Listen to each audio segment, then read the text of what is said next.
Okay, so let's take a look at how you can create a PostgreSQL server. But for that, we will make use of Bitnami's virtual machine image, right? So typically, you usually go for Azure SQL for PostgreSQL, but this time we will make use of virtual machine and access Bitnami's PostgreSQL. Now, first thing, we will go to services and then click virtual machines. You can also access this from top search bar, or you can create a resource. Either one of that should work. Now here in virtual machine I can create Azure virtual machine, and now what we can do is we will configure our machine. So we will start from two things. First our subscription, then comes our resource group. Now let me name this Postgres Bitnami, right? It's available. Now I can use the region US East. It may change based on our image selection. So let's go and find the Bitnami's PostgreSQL. So here what we will do is within this marketplace search we can type in PostgreSQL, hit enter, and also we will refine this search by clicking on pricing, right? So click pricing and select everything, then choose free, leave this, and you will have your PostgreSQL server selection. Now here you see PostgreSQL package by Bitnami. You can now safely select that. It's 64-bit image and currently there isn't any ARM option. So here you see current security type is not compatible, so I will change that to standard. Also notice that image changed my region to East Asia. Okay, so fair enough. Next thing, I want to pick the size for this VM as 1 vCPU 1 GB memory, right? And next I would choose the administrator account authentication option as SSH key. I will keep the Azure user as its default username and let it generate two things, which is public key and key pair name, right? Now everything looks okay to me, no errors or red lines. So we have PostgreSQL from Bitnami.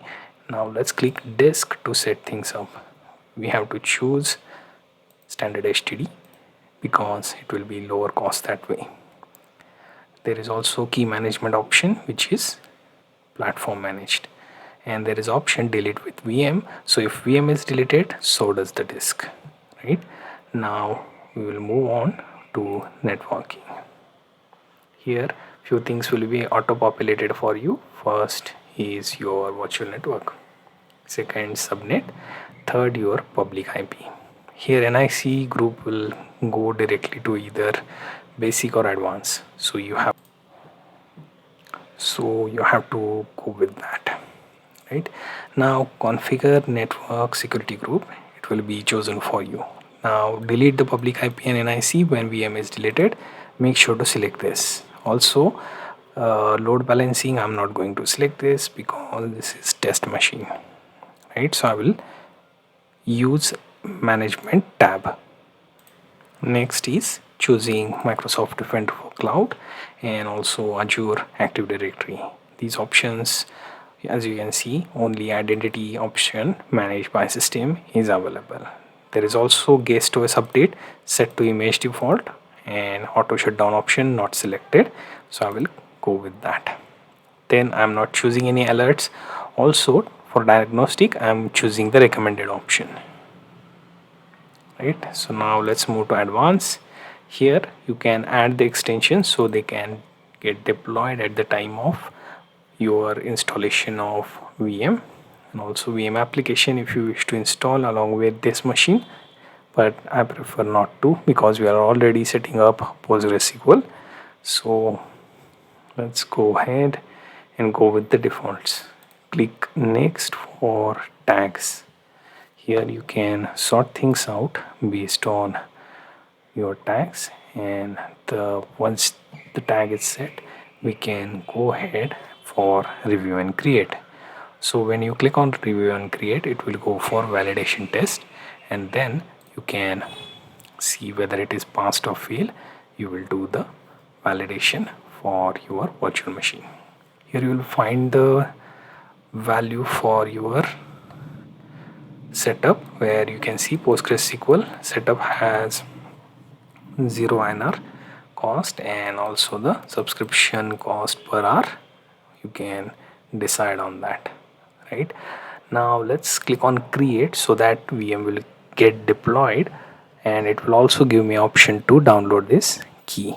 Now this key can be used for Bastion, and we can also use this key with our party's SSH option, where we have to split that key into public private keys separately and use the PPK as private key.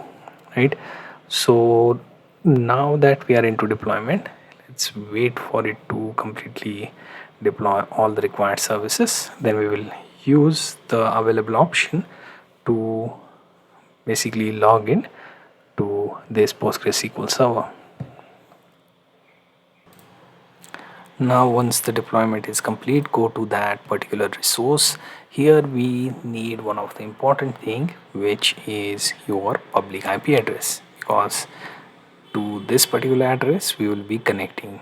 Now let's go to the place where I have downloaded party and party generator.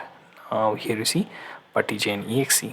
Now what I will do is I will try and create new window. So let's click here, then go to desktop and get the key to copy to my keys folder. I will remove any previous keys that I have. Now let's use this .pem with our partigen. In partigen, go to convergence, import key, then use the recently downloaded key, open that and break this key into private and public. So let's see, postgres.ppk is private, and also postgres.pub is public.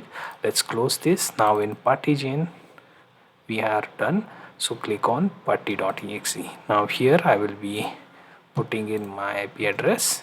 Right, I will delete any previously saved session, so I will just name this Postgres, and within SSH go to credentials. Within credentials you can find your browse button that takes you to ppk file. Right, so add that ppk file here, then go back to session, save this current session and click open.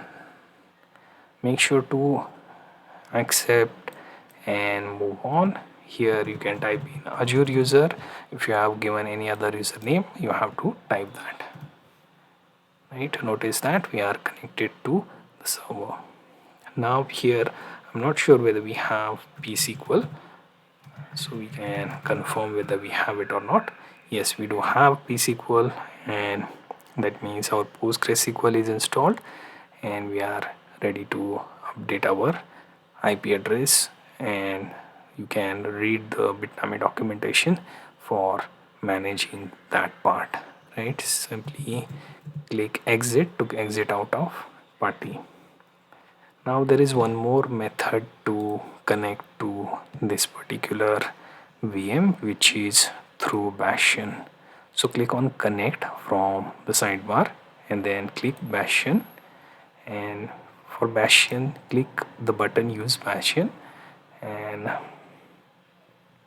here it will create few things for you like virtual network IP address. So you will be deploying Bastion on that, so let that process continue, and once it finishes we can access the Bastion.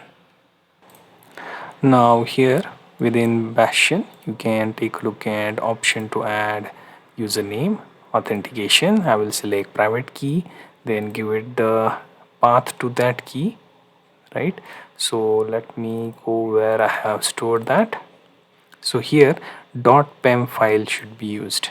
Right, and let's add the username Azure user, click connect.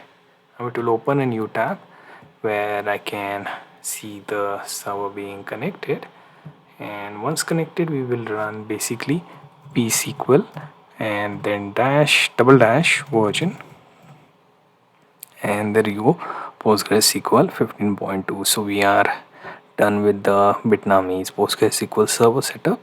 I can change the IP specific settings by going into their documentation, editing the exact specific file, and now we are good to go. So this was whole process for creating a VM in Azure that would be hosting Bitnami's PostgreSQL server.